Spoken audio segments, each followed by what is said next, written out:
we are podcasting. So, what is a podcast, you might ask? Well, the podcast was developed in the early 14th century by the Earl of Podcast, who was losing a poker game, and he said, "Boy, bring me an intro and an outro on 2 slices of rye." And they said, "Well, what shall we call this piece of audio?" And he said, "Why, name it after me, the podcast." And then everyone is like, "I'll also have a round of podcast." That's usually how it works. In my deep experience. Yes. Oh, good Lord. So, hey, Vinnk. It is great to talk with you, Sean. I'm happy to be here. I'm happy to be anywhere. Because even the worst technical issues are better than the best Twitter feeds about the coronavirus. So it's not a Famicom Dojo live anything without technical issues. No, we've never done something without technical issues live. I was gonna be like, remember that time we were both in the same place, but like we were late because we were being almost beat up by that karate guy, and then we came, and then we couldn't get our videos to play, and wow, we should not do live things. Like there was like a disc, right? Like there was a disc we had to burn. This was the Broome Street Theater thing for theater performance. Yeah. So we tried to play this DVD that I had burned. That did not go well. I went home to try and reburn it. No. And then Vinnk entertained the audience, and then we came back and just played videos off of YouTube instead. I tried to get people to do the wave. It just did not work. Oh, God. You know, whereas the promo that we recorded at the Broome Street Theater, which is on Willie Street, by the way. Flawless. Yeah, it was amazing. Promo is one of the best pieces of work we've ever done. Didn't use my camera to do it either, so that if that tells you anything. Yeah.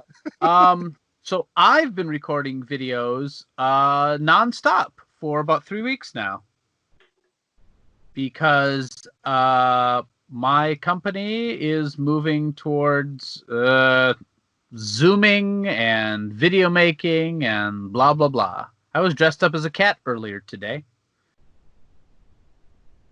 Because that's my life now.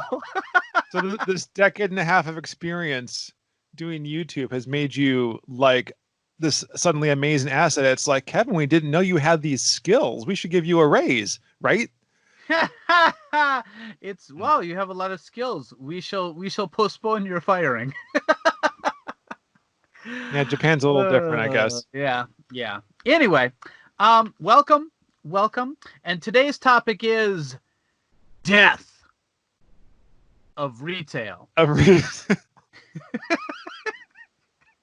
I mean, this is a topic that we had on our list to talk about, but now is especially pertinent in the age of quarantines and social distancing.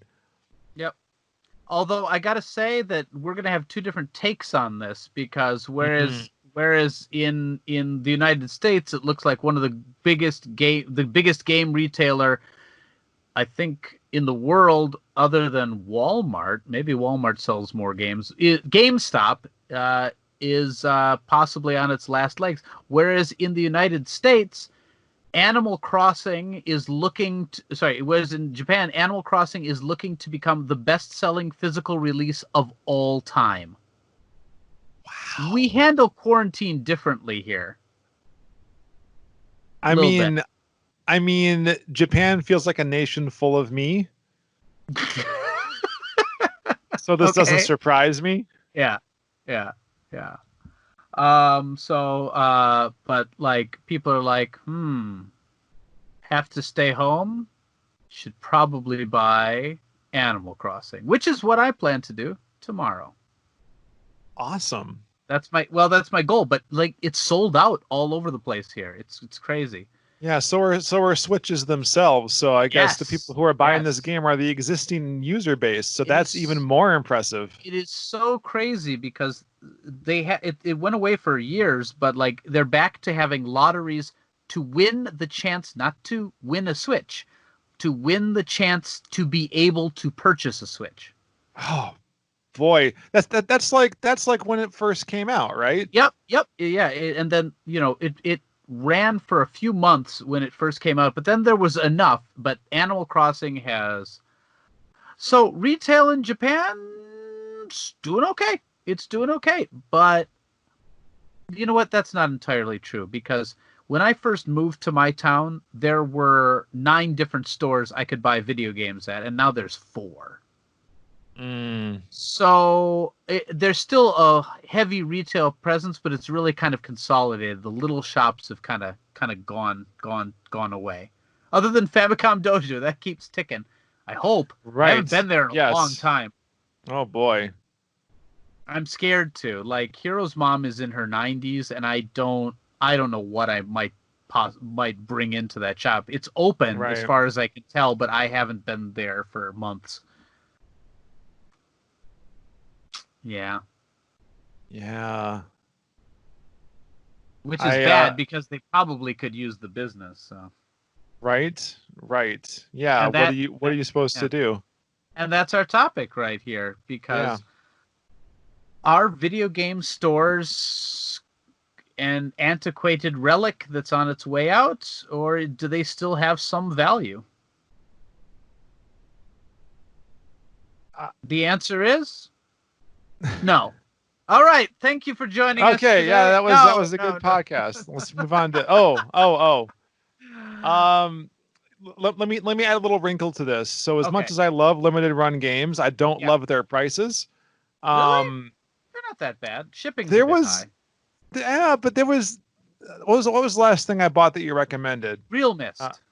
Real Mist. There we go. Yeah.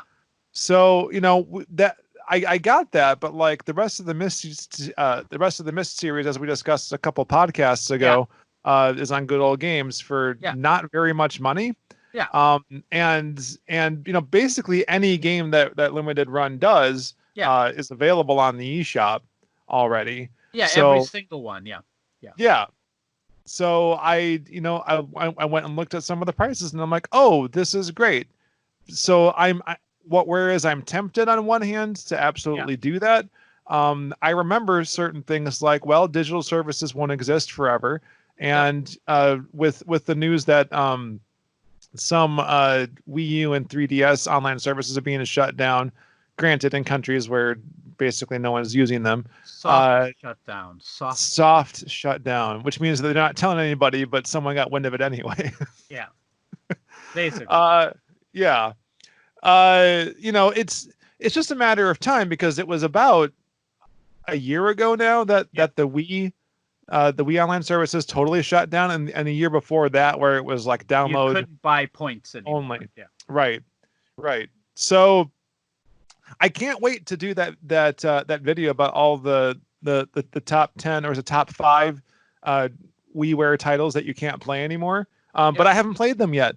So I guess I could spend the money to buy the games, but I'm just doing it to make myself feel better, because I'm not really playing them, with one exception, which I'll talk about later. Okay.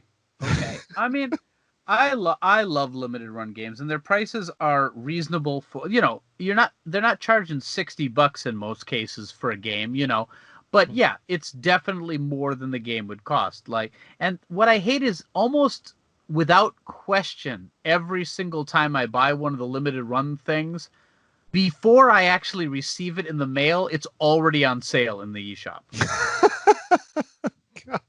Like, okay, Night Trap was like $3 last week, something like that. Oh man! But you know what? But my Night Trap is on a cartridge. Ditto. And like I'm willing to pay the premium for that. But the thing is, I realize that I'm I'm in the minority here. You know, a lot of people are going to buy whatever's cheapest, you know, and kids growing up right now, they're like, if you show them the cartridge, they'll be like, you have to use your hands. That's like a baby's toy. Man, you know, so no, just the idea, you know what I mean? It's like, I mean, I was showing a picture of a VHS tape to kids, and they just had no idea what that was. So the DVD will be next, and then soon I will die. So I need to buy physical media so I can live forever. You see? Yes, that's how that works. More works. media. Bring it in. Yes. My kids are familiar with discs, but maybe that'll be the thing from their childhood. It's like, oh, do you remember that before we had, these chip implants in our brains? Yeah. Those were good times back in the 2020s and the Coronia, as they occasionally call it. Do you know what they're not used to? Commercials. No. So if they're ever over at the grandma and grandpa's house and they're watching TV and they see a commercial, it's like, oh, we love this. Oh yeah. It's like, wow, it's like a 30-second little show about sugar, you know. Who doesn't love that? But you gotta expose your kids to that, or they're never gonna know what "What's up" is. Expose them to sugar? I mean, done. No, expose them to beer commercials. Right. Yes. Because kids love beer. I might be in a strange mood this evening.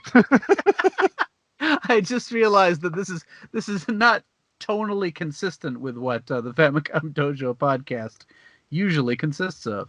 Well, this is a flip-flop. Usually we're doing this in your morning and my evening, but that's very true. The self-isolation has been we've had to adapt. So. Yes. So now this is my very late evening. It's almost 1 o'clock in the morning, and Sean, it's the wee small hours of the morning or afternoon. 10:35. Oh, it's the later morning. Yes. You see, it's some second people, breakfast, Pip. You see, some people have a way with words, and other people just kind of not have way. All right. Anyway, that's great. So you mentioned GameStop earlier, and I did. and the news had broken around the time we recorded the last couple of podcasts that dear old Reggie the Reginator, who had left Nintendo, got a job with GameStop. Yep. And boy, what a not great time to make that career move. Not a wonderful time. But to be fair, yeah, it affected more than just GameStop. But yeah, I mean, to tell you the honest truth, he had not started yet by the time you know, and he was coming in, and I mean, GameStop's already in a bad place. They've been shutting down shops left and right, and now everything's shut down except I think some of them offer like curbside pickup or something, and their online shop's still going. But okay. I wanna confess, because I know it's cliche and it's fun to badmouth GameStop. That's always been a thing. Like, oh, they open the games there, and they're always trying to push you into their rewards program or whatever. But you know what? I think it's because I don't live in the United States anymore. But when I go back to the States, I love going to GameStop. I love it. I enjoy it immensely. It is a shop. It is a shop with a bunch of games in it. And for me, they're all import games because I live in Japan now. Sure. And it's fun. It's fun to see how much the people behind the counter actually know about games. And sometimes they're good. Sometimes they know it quite a bit. And other times I can feel super superior. So like, it's win-win. on the other hand, though, I really enjoy in Wisconsin. There's a pretty healthy cottage industry of used game stores. So like my favorites in Madison being Video Game Exchange and Pre-Played. Yeah. They had 3 locations. Now they're down to 2, east and west side. There's Gaming Generations all over the state. Eau Claire, La Crosse, Stevens Point. For now. Wausau has one. Wausau had one that became a gaming garage or What? something. Like the people who had been running it made their own. Because I went in there. Yeah, mutiny. Yeah.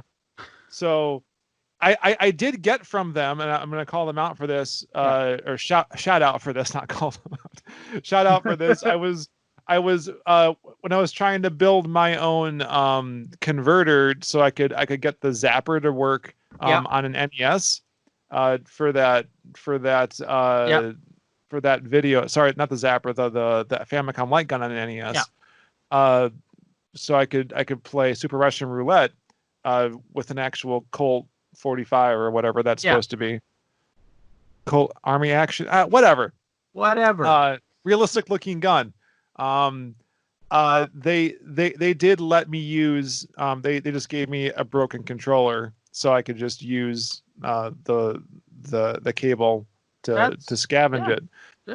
Haven't done that project yet. Need to stop by the in-laws' place, which I can't do right now. I know. And get some more stuff. So maybe now is the time for those little home projects. Buy some stuff on the online shops that aren't having a general strike right now. Yep. And make an adapter. That seems like a fun home project I could possibly be doing. But anyway, I like these shops a lot. And I believe since because they aren't essential businesses, they aren't open right now. No. I mean, some of them, GameStop tried to skirt the law for a little while, claiming to be an essential business. But I mean, I mean, more so than just the death of games retail is the death of retail in general. I mean, man, I love bookstores still. Oh, yeah. But I rarely buy a book other than on Amazon, because I can save money and it's very convenient. But the thing is, if I had the time, I would love to just browse. I would love that, but it's hard to find that kind of time these days. You used to make it because it was your only option, but now I don't know. I like shopping in my underpants, and when I go to Barnes and Noble, they don't like that. Weirdos. They have couches for a reason. I know. But you eat one bag of chips in your underwear there, and they get all indignant.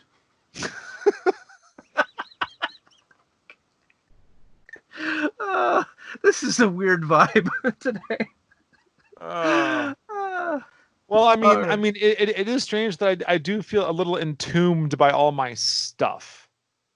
So you feel entombed. I am like, if there's an earthquake right now, I will die.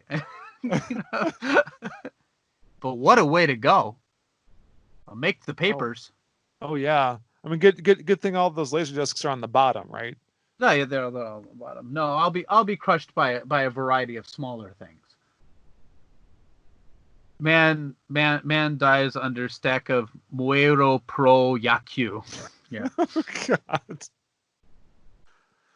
You have so many Switch games behind you. I'm honestly in awe. I do, and that's not even all of them. The limited edition stuff, and there's still some more upstairs. Switch is my baby. I love the Switch. It would be really cool if I had time to play it. But you know what? I haven't bought a game of any sort, of any type, in the last 3 months. Retro, new, anything. I've had some problems with my little shop. Oh, I have a shop. Japan Retro Direct. Just search for it. Japan Retro Direct. But the mail first they stopped EMS service, then they stopped airmail of all types to the United States. So now all I can do is get things on a shipping container. It takes 2 or 3 months, and sales have plummeted. Nobody wants to wait that long. I get it. I understand. Nobody wants to wait that long. I don't want to wait that long for stuff. But for those listeners who are not in a hurry, I am still technically open. I have a box of stuff I want to send you, but if you can't send airmail, I'm guessing that I can't either.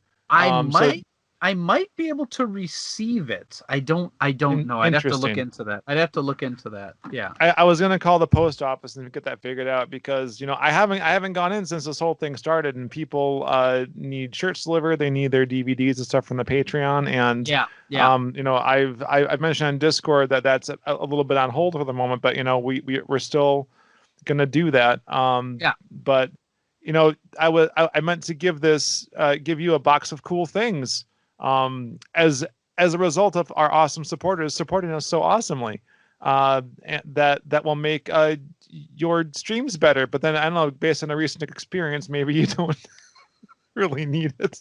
Like, if I can get to the point where I'm hosting, that might be better. I don't know. Sure. I've got a very stable connection here, so.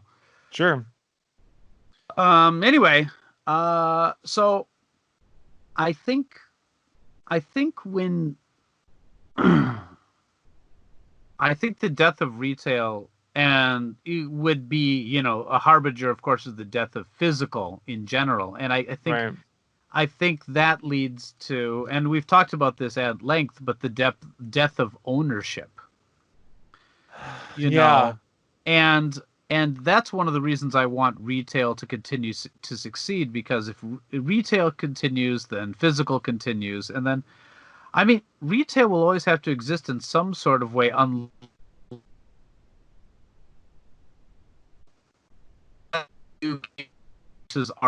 entirely online.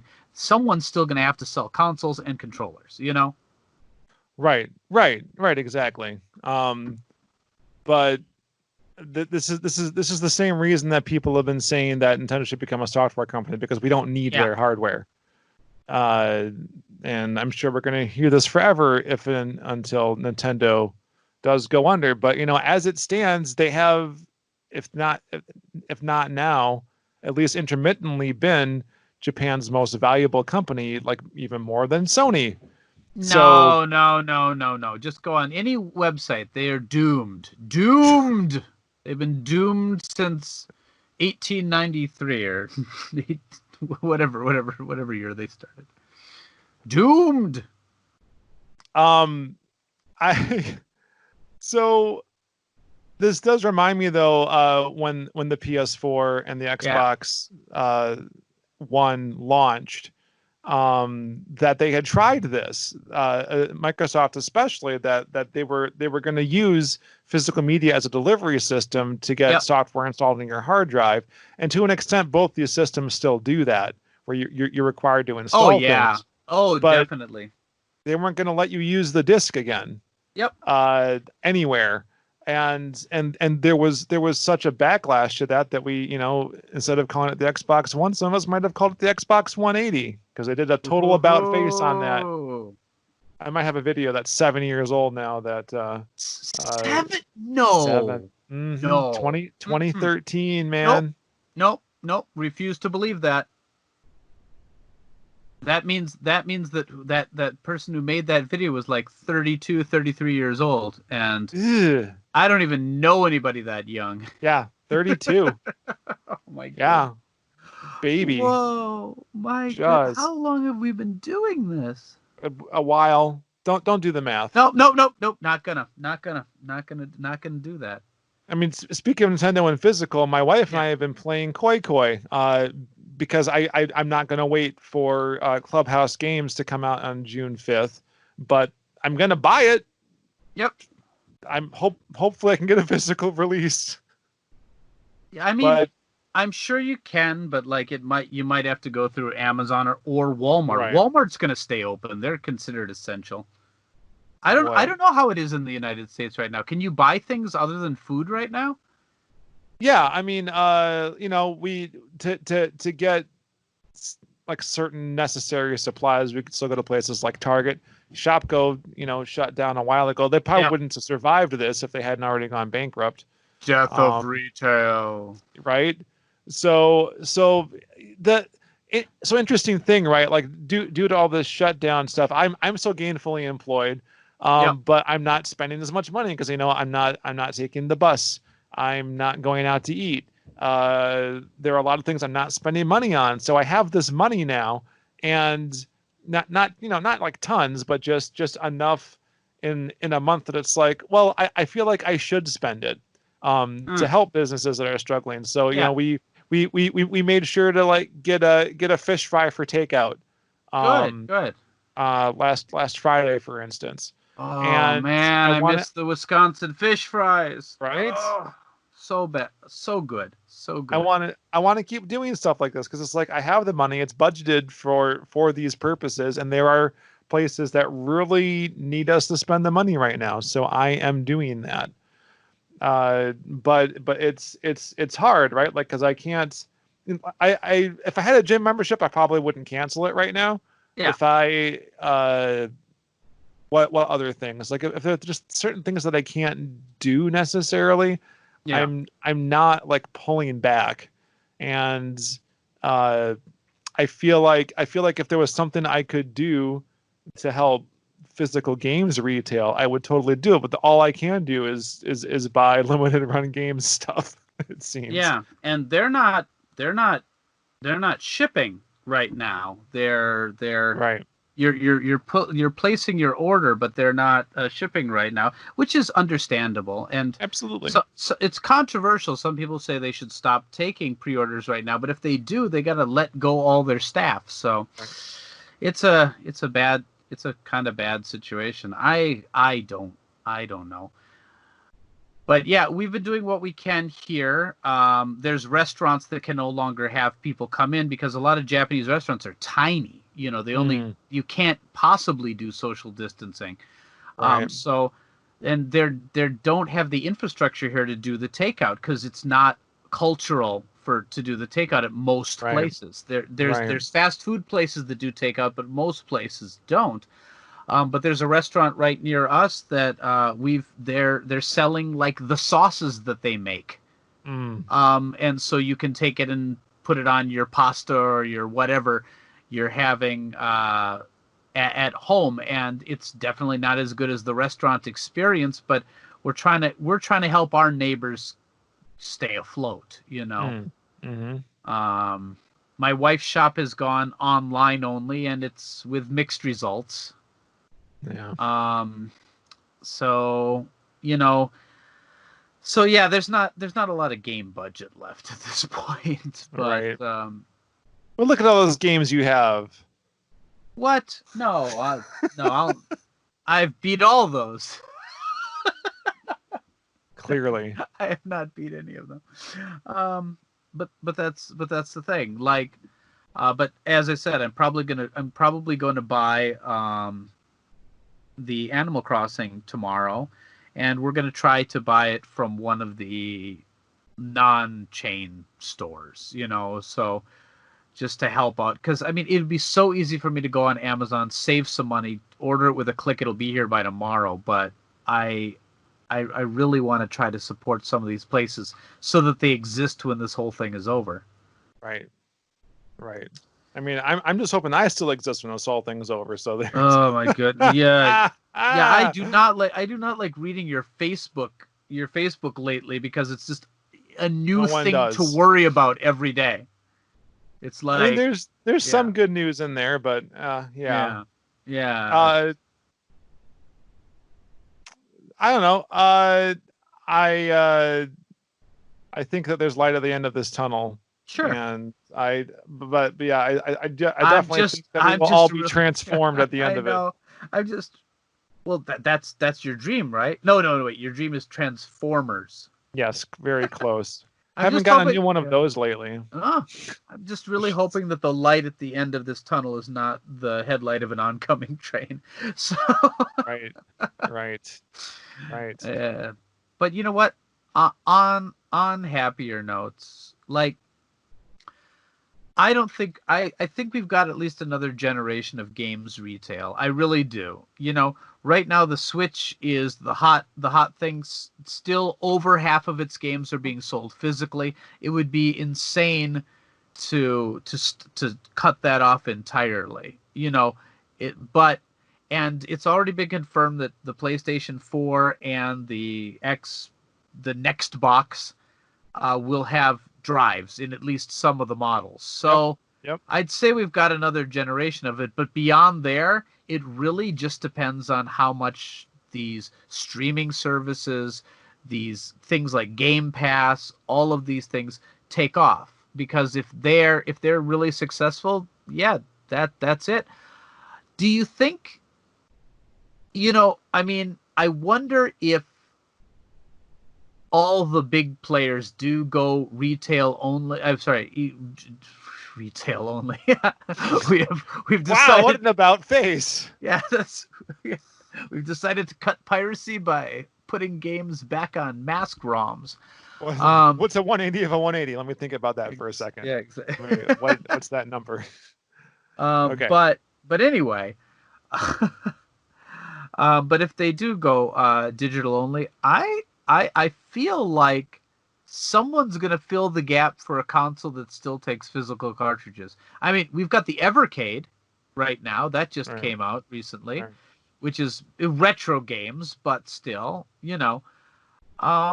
I guess we'll see. But I hope that, because they're just, is it nostalgia talking? But I remember just going to, my parents would go shopping for something else, and they'd drop me off at the game store, and I'd look around until they dragged me out of there, just looking at the boxes, discovering new games. This is in the era of when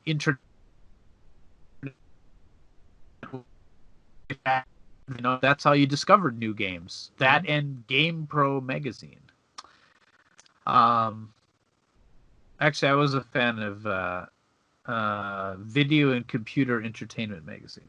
But anyway, that's something that I'm going to miss. But you know what? I don't know if young people will miss that, because they may never have really experienced it that much. Mm-hmm. I mean, already the idea of opening a game and reading the manual in the car on the way home. Right. Kids don't know that, and adults really shouldn't be doing it, especially if they're driving. Man, that's the truth. I mean, for good or for bad, these kids don't have to experience trying to play Tetris on their Game Boy in the car on the way back, and only really being able to see the pieces when you go under a streetlight. Reminds me of that of those scenes from early episodes of Ava. Yeah. Very, very atmospheric. Anyway, yeah. Why do I keep thinking of doomsday scenarios? All right, back to the present. I think we can be heartened despite the current curveball that physical anything has been dealt lately. Yeah. That like the Xbox One X and PS5 haven't even tried to push anything similar to what happened 7 years ago. No. Like it's not even like a whiff of it. No. And I think it's because just because you know what there is. Xbox One released that model without a disk drive last year. Okay. The digital only, and I bet the we don't know the new Xbox models. At least some of them will have a disk drive, but I bet the low cost model won't. I'll bet you it won't. Okay, that is an interesting. Okay, so they're trying, but yeah, the point I was getting at was that even though the companies want to try and they're going to keep pushing it, consumers aren't ready. Like they back down from those plans because consumers just don't want it. And maybe there will come a time when they don't care anymore, but it hasn't been nearly as soon as people have been predicting. No. Go ahead. I mean, they're definitely more ready for it than they were 7 years ago. Mm-hmm. I mean, but yeah, especially here in Japan where physical still is king. I mean, it's changing. It's definitely changing. Digital becomes bigger every year here, but like they would be shooting themselves in the foot to have an online only console here. It'll definitely be a war of attrition, but Oh yeah. maybe it'll happen eventually. But we still have books, you know. For now. For now, they've been around for centuries. I'm just saying. Yeah, someone should read them. Hey, piles of shame of books are a thing. I tell you what. We should start a book podcast. If we start another podcast, it better be about something more interesting like TV. Like TV? Like, yeah. Yeah, we could do something like that. Sure. If you want. Maybe. Should we move on to Future Retro Pile of Shame? Let's move on to Future Retro Pile of Shame. Cool. Well, who wants to go first? I have a thing, and you have a thing. Do your thing. Do my thing. I have a Future Retro, y'all. Ooh. Wait. If you have a Future Retro, that means you've been playing a video game. Not only did I play a video game, I finished a video game. Wait, who are you? Hold on. I don't know anymore. I knew something was different here. He's been taken over by pod people. It's not podcast people. Oh, yeah, there we go. Thank you, Nerd and Ty. Oh, God. Our pod people. Oh, man. So, after we recorded the last podcast, like just a few days later, Sony offered up Journey and the Nathan Drake collection, which is Uncharted 1 through 3, for free, for keeps, on the PlayStation 4 store. I was going to call it the eShop, but that's not quite right. And as of this recording, there's still 3 days left to redeem that.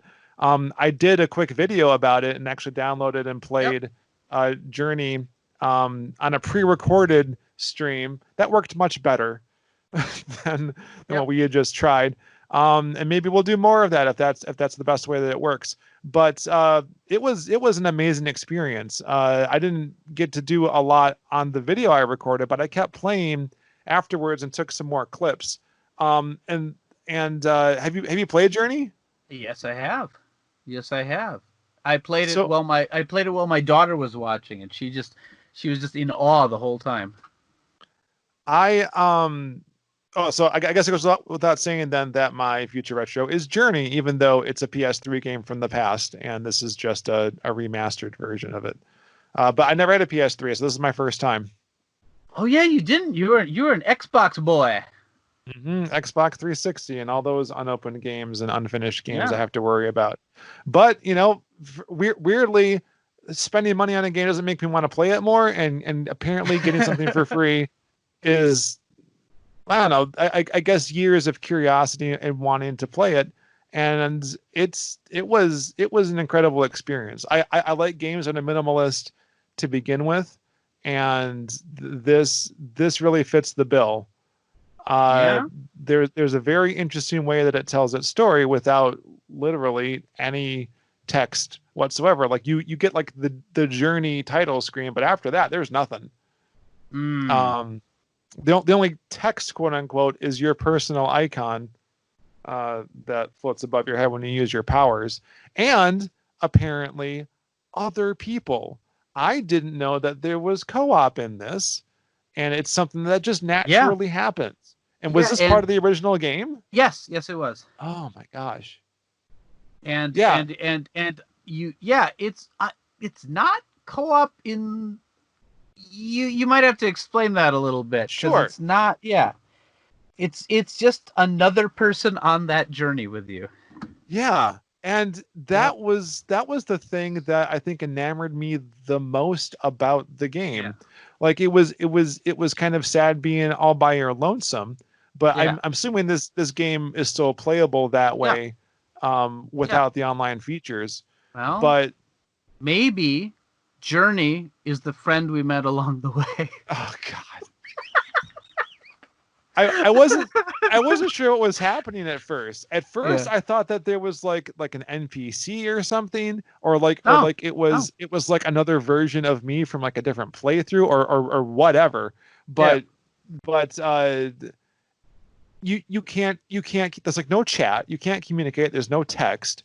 The only thing you can do is, use your little powers, and then it makes little tones and stuff. Yeah. So you can kind of chat with each other, and if you want to work together, then you can follow each other around and do what you got to do to progress to the next level. And it was just it was a weirdly transcendent it was a weirdly transcendent experience, and I can't really put into words how nice it was. Like the only thing you can do is cooperate. Like you can't fight each other. You can anything you do only like progresses your mutual goal, which is to go on this journey together. And different people that I played with handled this differently. But the first person I played with was probably my favorite, partly because it was so new and interesting. But like the desire to cooperate was definitely there. Yeah. Other people didn't seem to understand what was going on. We kind of go our separate ways. But like I deliberately tailed this person, not knowing. I was like, "Who are you?" I'm very curious. So I was just following them around for a bit, and then we followed each other. And one of the great things that you can do is you have this sash that flows behind you. Yeah, maybe we should talk about how the game plays real quick. I'm sorry. So okay. you're like this tall Jawa, basically. Yeah, kind of. And kind of genderless, So so very dainty feet. Exactly. Anybody, anybody could put themselves in this character, So go ahead. Okay, and you're just basically skimming over these gorgeous but simple landscapes. You start in the desert. Which just get increasingly more and more beautiful as you... I thought little pieces of fortune paper, but maybe that's my interpretation. Right, because it's builds up game. This... Which... No, it's not. It is not. It's made by that game company in Santa Monica. So... yeah. Okay. Have you played any of their other games? Flow and Flower and coming those to me. and if you have an iPhone, you can play their new one, Sky. Okay. And that, or just wait, it's coming to Switch next year or this year. Okay. But yeah, very, very cool stuff. But anyway, sorry. So this sash is like your power gauge, and it can get longer and longer, so you can store up more power. But so unless you like go around collecting more kami, essentially, you need to power up that way around the landscape, and that becomes a much more consequential mechanic later on. But when you have a friend with you, you're able to power each other up. Yes. Or not.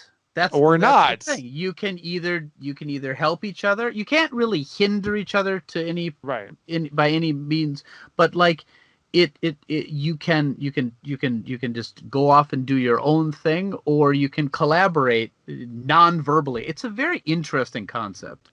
Yeah, so like having that realization that you can do that, and like both of you having that realization without communicating makes it a much better experience. I wouldn't say too easy, but you're able to explore the space in ways that you couldn't by yourself. It's not a super hard game. It's not a difficult game. It's very easy to beat, but like if it was hard, if it was one you had to get good, I don't think it would be as good of an experience. Yeah. I agree. I get a little testy though when I see a friend whose sash is longer than mine. So but anyway, good choice. Yeah, I won't say much more about it, except I did get to the end and it was very satisfying, and I wanted to play again right away, which is a mark of a good game for me. Yeah. All right. Mine, I guess. Yeah. What do you got? Future Retro or Pile of Shame? I was gonna say it's kind of future retro, kind of polished shame. I was gonna talk about Animal Crossing because, as I mentioned, I was planning to get that one. But you know what? We talked about it a bit earlier. So I actually did play a game this week. I kind of forgot about it. But I was playing Pajama Sam 3. What's a Pajama Sam 3? Well, it's the third game of the Pajama Sam series. Oh, sorry. Silly me. Okay. Now, you're not familiar with Pajama Sam. I am not. Are you familiar with Putt Putt? He's a pink car. No? Okay. A little? Okay. How about let's see. What's the other one? Spy Fox? Freddy Fish? How about Ron Gilbert? Ron Gilbert. Oh no! Is this one of those many games I should have played but didn't? Ron Gilbert, when he left LucasArts, started another company called Humongous Entertainment, and they primarily made point-and-click adventures aimed at younger children. Okay. And Pajama Sam, the Putt Putt series, Freddy Fish, Spy Fox are all, I think, very nice adventure games with cool animation, full voice acting, featuring a lot of very famous voice actors. But they are very simple and very easy. Pajama Sam 3, You Are What You Eat From Your Head to Your Feet, is about someone who's Pajama Sam is a boy who becomes a superhero when he puts on his pajamas and a cape, and he lands in the land of snacks and sweets, who have imprisoned the healthy food because the delegates, they're going to have a food pyramid meeting. So it's basically political parties, the vegetable party, That's amazing. There's a lot of stuff in there for adults. So anyway, Ron Gilbert was involved in the series in general, but this one was written by Dave Grossman, who worked for Telltale Games, LucasArts, things like that. He was a co-writer of Secret of Monkey Island and Day of the Tentacle. And he wrote the dialogue for this game. So there's a lot for adults to get. And these point and click games, you see, there was a bundle on Humble Bundle maybe a year ago, 2 years ago, I don't know, which had basically every humongous game in a bundle for like $40 or something. And I'd played a couple of them previously. I played the Putt Putt game on the 3DO way back in the day. But so almost every one of their games right now is available on both Steam and iOS, actually. Oh wow. So my son has played Putt Putt on his iPad. Well, not his iPad, my old iPad, which we take out of desperation occasionally. But we were playing this one. We were playing this one on my computer. My kids were just all gathered around it, and they're just yelling like, click that, which is a fun way to play a point and click game. It really is. Right. And my son was laughing so hard because pretty much everything you click in the game, even if it's not important, animates or makes a sound. Sure. Or talks, or much more so than actually a lot of quote unquote real adventure games. Which, that's something that I would like the most about an adventure game that I would make. Definitely have a lot of those things. I mean, not everything has it, and almost everything, if you click on it a second time, does a different thing. What's interesting is it's really the evolution of point-and-click adventure games for after point-and-click adventure games were no longer financially viable for adults. Right. These were bought by schools, by play areas, by parents, so it's really an evolution. The animation is quite good. often they're high resolution rather than, and they kept making them into the early 2000s. They're awesome. done with the Scum engine, same as the LucasArts games. But in many ways, it's been enhanced for them. So my future retro pile of shame is games by Humongous Entertainment. I have not played a lot of them, but they're cheap. You can get most of them fairly cheap, just a couple of bucks, and they're fun. They're fun, and you can play them on any modern computer, or I think iOS, probably Android too. I don't know, but so this sounds a little backwards from a story I heard about people who were trying to make educational software, or like animated books and stuff, like interactive books, and then fell backwards into video gaming. And I'm so embarrassed that I can't remember who the story was about. You were talking about the creator of Five Nights at Freddy's. Am I? He was trying to make He was trying to make educational games, or kids games at least, but apparently all his characters looked like nightmare fuel, so he just went with it.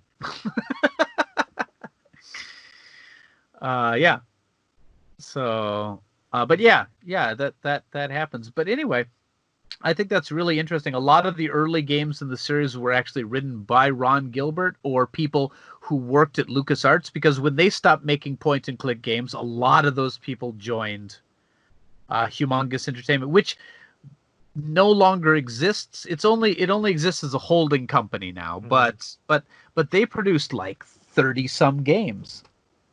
That's awesome. And a lot of them are really good. Now, again, they are games for kids, so they're you're not gonna get really challenging puzzles or anything else. But if you have kids of your own, they are super fun to play along with. So, I mentioned that I hadn't played a game for a while, but no, let's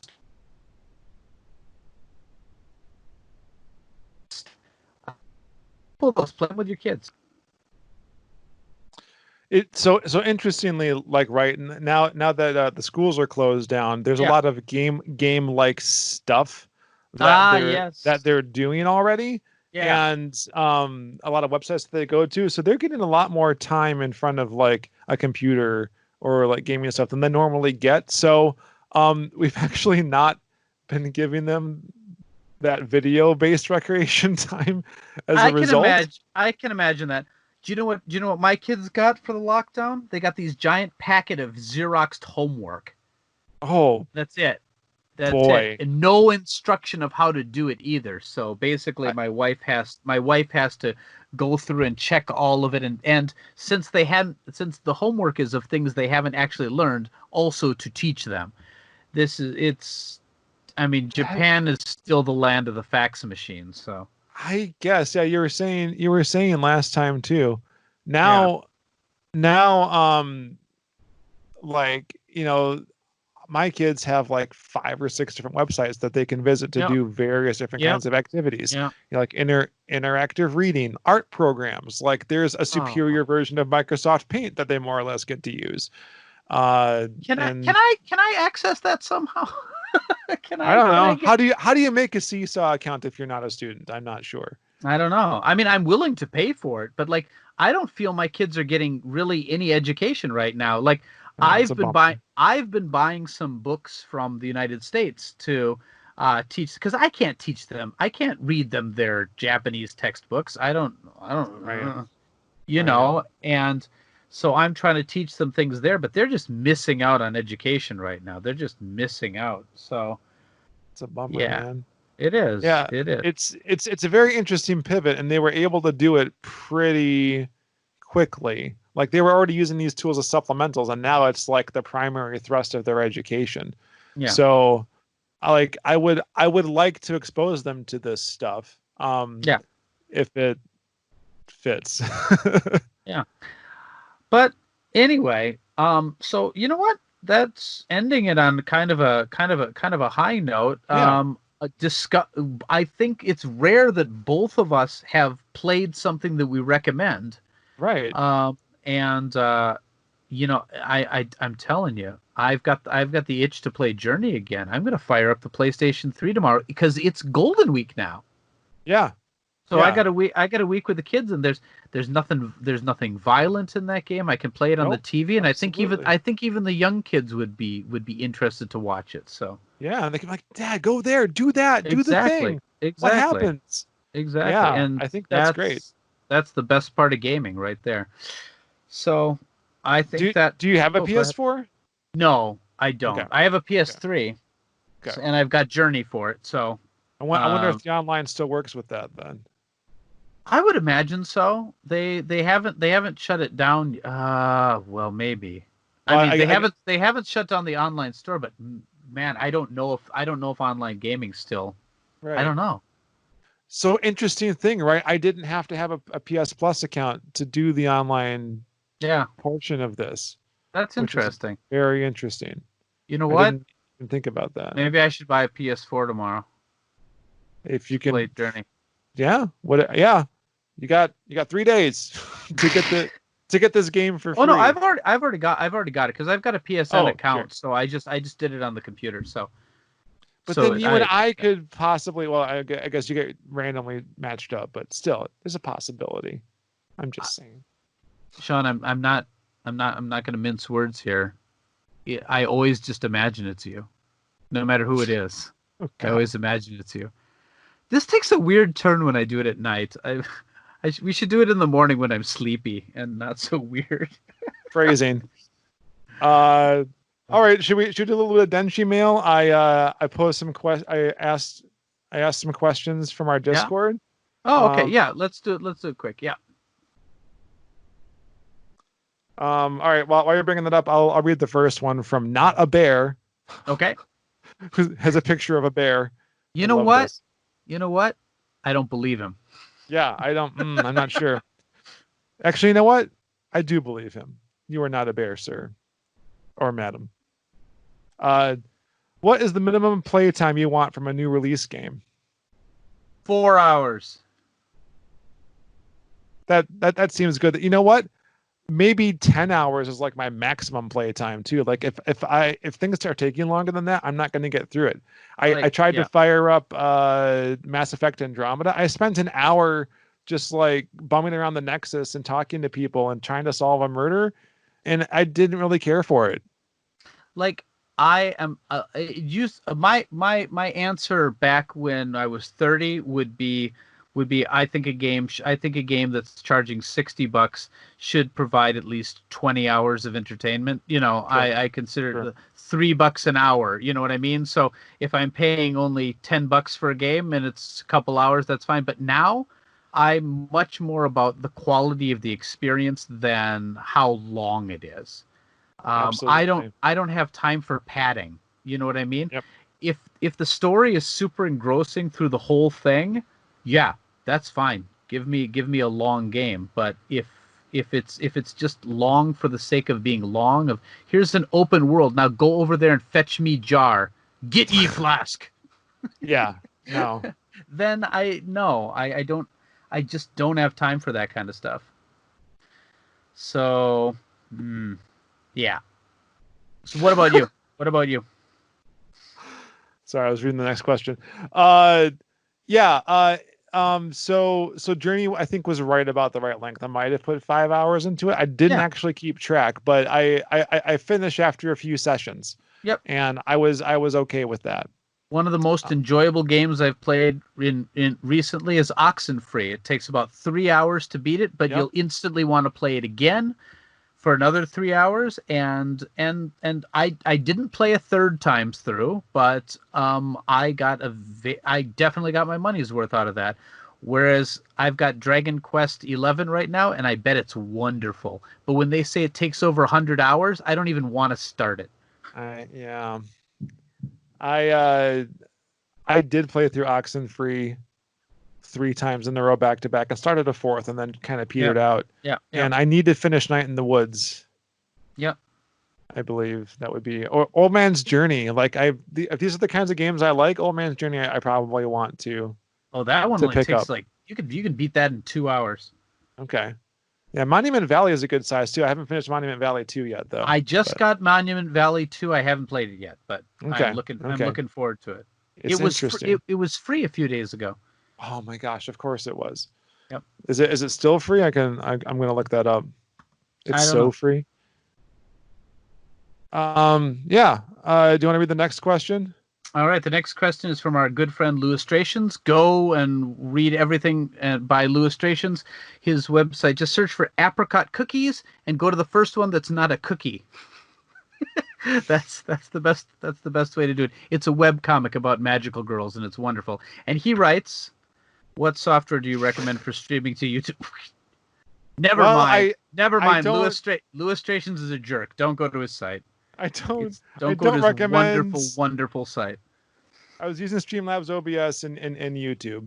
I think the entire problem was my hardware, and Streamlabs just like took a big dump and just couldn't produce enough frames per second. Because we tried to record locally, had the exact same problem. So I don't think it's my pipe. I don't think it was YouTube. I think it was just the application and or the hardware running it just couldn't handle it. I could maybe regular OBS is better. I'm not sure. I can try it. I have it, but it doesn't have as many nice bells and whistles. But maybe I don't need them, especially if they're just going to bog everything down. Other than that, like at this rate, I almost kind of just want to stream from my PS4 directly if that's how hard this is going to be. Yeah. Okay, last question. You want to read it? Sorry, which one do I? I can read it. Oh, there's tons. Oh my gosh, I didn't scroll. Oh my goodness. Okay, let's just go through quick. Mario, do you prefer your cheese to have holes? What's your favorite cheese? My favorite cheese is Munster. Ooh. Or Roquefort. I like the blue cheeses as well. I haven't had a Munster in a long time. Do you prefer your cheese to have holes? Do you know in Switzerland American cheese has holes? No, I'm just kidding. I do not prefer the holes. so dumb. Well, if you don't want to eat the holes, just eat the cheese and leave the holes on your plate. Okay, that seems fair. Okay. Dang it, Lewis. I'm skipping that one. How many Neo Geo pockets do you have in your pocket? 0 right now, but I have 3 of them behind me. I bet I could get them all in my pocket right now, which makes for terrible radio. Okay. Go ahead. Daniel H. says that we addressed most everything about the Famicom and disk system in the first season. I had felt that way, and I was like, let's move on to 16-bit. And Vinck's like, there's so much to talk about. Yep. There are tons of things that we have written down that we would love to do still. It's just finding the time and the coordination. Like there's a story about the Donkey Kong Soul Wars as we've termed it. There's a script. We just got to like sit down and record it, and it's amazing. I love it. It's the best script we ever wrote. Yes. Anyway, it's so great. You're gonna love it in 2024. Jeepers. There's that, there's a follow-up to the Minus Worlds video that we were going to do. A couple of follow-ups, actually, I believe. Couple of follow-ups. Yep. We should just do them. Why don't we just do them? Let's just do them. Do that. Yeah, let's just do it. People let's do it. Yeah, let's do it. Let's do it. Yeah, okay. All right. Okay. What's next? Satoshi says the Neo Geo Pocket Color game Gals Fighter is on Switch eShop. How do you feel about this? And what games for the format would you buy on Switch, if any? I'd buy Fazale again in a heartbeat. That was fantastic. I'd buy Biomotor Unitron again. I would buy Beast Busters Dark Arms. I would buy a lot of Neo Geo Pocket games again. And I think it's awesome that Gals Fighter is on, and I love how they did it in that you can emulate 2 different Neo Geo Pockets side to side by turning the thing on its side, and 2 people play it on a tabletop. It does the head-to-head from a single system. Super cool. But you know what? If they really want to sell me on the thing, what they need to do is release a Joy-Con with a clicky stick. They release a Joy-Con with a clicky stick, and I will buy every single release of the Neo Geo Pocket Color eShop games. Okay, you can read the next one. Kanacha says, "Do you think the Wii U will become beloved years from now, like the Dreamcast did?" No. Oh. No. Oh. No. Oh. Why? What? My Wii U was beloved to me. No. Didn't we call it the best gaming console that we had until the Switch came out? Yep, but that's the thing. The Switch took all the best software from it already. There's very few that are trapped in the Wii U right now. And Nintendo, I loved the Wii U, but everything that made the Wii U wonderful is gone now. The exclusives have pretty much moved on to the Switch, and the Miiverse is shut down. I loved Miiverse. Right. And the Virtual Console, I suppose is good, but it was better on the Wii. So the thing I loved most about the Wii U was being able to play on the gamepad away from the TV, but the Switch does it so much better. Mm-hmm. So I think it'll probably be beloved as a console for modders and hackers, because you can modify to do all kinds of things, and add an external hard drive to do things like that. But no, the Dreamcast is beloved because there's still a lot of games that are only on the Dreamcast that never got ported to anything. So, dang. I mean, the only Wii U games that I really want right now that would make me hook up the Wii U again is Xenoblade Chronicles X, which probably will get ported. Maybe the what's it called? Not Spirit Camera, a Fatal Frame. And there's a couple other ones, but most of the games I loved best for that system are on the Switch with enhanced versions of them. So I don't know. Do you have a differing opinion? I mean, I haven't really fired up my Wii U hardly at all since the Switch came out, so you've kind of made your point. Yep. I think the only times that we have played it are before we got 2 Switches. The ability for the kids to all 3 of them to play Splatoon at the same time, because they could pair up on the Wii U and then someone could play on the Switch. And then Lego Dimensions. That's been about it. We still fire up the Wii to play Mario Kart 64 though. Yeah. There are a lot of these. Let's just pick a couple more each maybe, and okay. You grab one that you want. Mario asks if I've been back to Elevation Burger since the video I did about it, and I don't know why I picked that one, but I haven't, because I haven't been back to MagFest in the DC area since then. It was about 7 years ago, like the year after my first child was born. I haven't been back to MagFest or a lot of conventions, to be perfectly honest. So I would totally go back, but there's not one around here. But that's the reason I went to it. That was my second time there when I did that video, I believe. So, but I just want to talk about MagFest and how awesome of an experience that was and has been and everything. But conventions postponed right now. Can't really go to those. Yep. So Satoshi says, Sean and Vinnk, how has the COVID-19 crisis affected your gaming time? I can't really play video games that aren't kid friendly right now because I'm still working, and the kids are always home. But it's allowed me to play more games with my kids, so I'm gaming more, I think. So yeah, Sean? It hasn't really changed anything. I'm still playing a lot of chess when I get the chance, and I'm on a horrible losing streak right now. I don't know what's going on. It takes a lot of brain power and logical stuff, and I think I'm just tired. So I can't. I'm making dumb mistakes. So a game like Journey, perfect. Yeah. Oxen-Free, great game. Oh, their new game, The After Party, is available now on the Switch. After Party. Yep. I should really get that. Well, okay, let's play that. Okay, let's play After Party. Anyway, go ahead. One. I'll do one more. Okay, one more. Oh, nuts. Sorry, I said nuts, but then I also read what's your favorite snack food. That's not what I meant. Not related. I thought I saw one that I was like, oh, that's a good idea. Okay, Chris asks, will you guys ever go down the rabbit hole of RGB and video scalers? Probably not. No. The TV that I have still has a built-in VCR and no remote control, so it always says game in the corner. So no, I'm not the target audience. I can't turn it off. It's interesting. It's interesting, right? And like one of the most popular stuff Vinnk sent me videos was the one about the AV modded Famicom. And people had a lot to say in the comments about what was wrong with it. Oh yeah.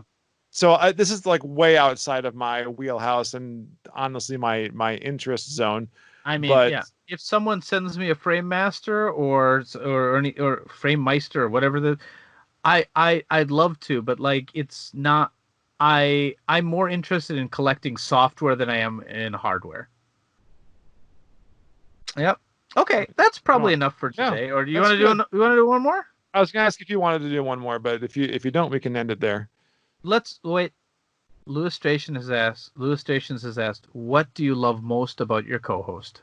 I think you should answer. I think you should answer this one. You think I should answer this? I think you should answer this one. And then I'll answer his other one. What do you hate most about your co-host? Oh Lord. I mean, let's spread love right now. Come on. So like not even like in the context of dojo stuff, but like usually when one of us is down, the other one is up. Yep. Almost always. In every aspect of life for these last 2 decades. Yep. That's been immeasurably helpful and detrimental. And appreciated and detrimental. But it's very, very true. Whenever one of us loses steam with this whole dojo experiment and project, usually the other one is suddenly excited about something, whatever. Like when it usually happens around March that I get really excited about it for some reason. I don't know why. And do usually Sean's like, and then I get super busy, and Sean's like, you gonna film some stuff? And I'm like, right now. And you know what, Sean? I brought back the tripod. I brought back the camcorder. Might be filming some stuff this week. So all right. But luckily, we never both hit that low point at the same time. Yeah. We've got this karmic balance or something. When we do Famicom Dojo is over, we'll still talk. Yeah, but. Well, I think I like the fact that like I have known Sean for about 20 years. Yeah, about 2 decades.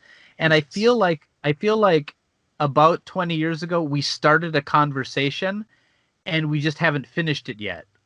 Like we could pick up at any point just where we went through, and I've known Sean in a virtual sort of way for much longer now than I ever knew him in a physical sort. Hold on. Let me start that again. Phrasing. Physical's better. I'm just saying. Oh, God. Oh, social distancing. You can't get much farther apart than the United States and Japan. I'm just saying. Yeah. But these two weebs can't even stand each other. Yeah. Jesus. All right. I guess on that note, thank y'all for coming. Yep. We've been cleaning out our video backlog on the YouTube channel. So things that we started and didn't finish, or little snippets of things. I actually found some dojo snacks on my phone. Guys, this is how much I like want you to see this stuff. Is I couldn't get things off of my phone. I found out that there's a setting on the new iOS that tries to do some kind of smart conversion for whatever device you're connected to. Yeah. If you turn that sucker off, you can actually pull things into your PC and these weird video or photo formats that is trying to convert to JPEG that just doesn't work for some flipping reason. You can just get an extension in Windows 10. So I was actually able to get everything off my phone finally. After iOS 11 or 12 did this to me. So it's been 2 years since I've gotten anything off my phone. So I have a Mac. I just use AirDrop. Yeah.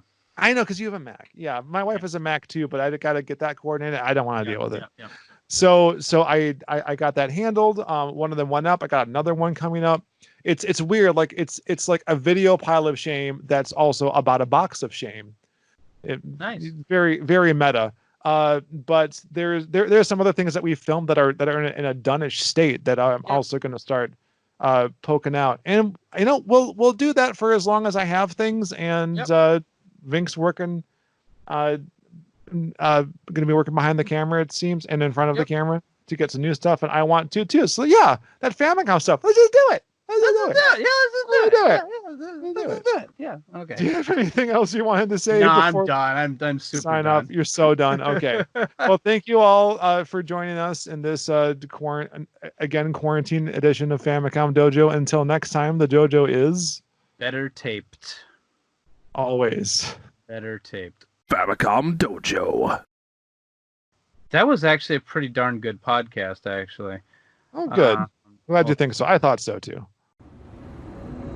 Thank you for watching the Famicom Dojo video game podcast.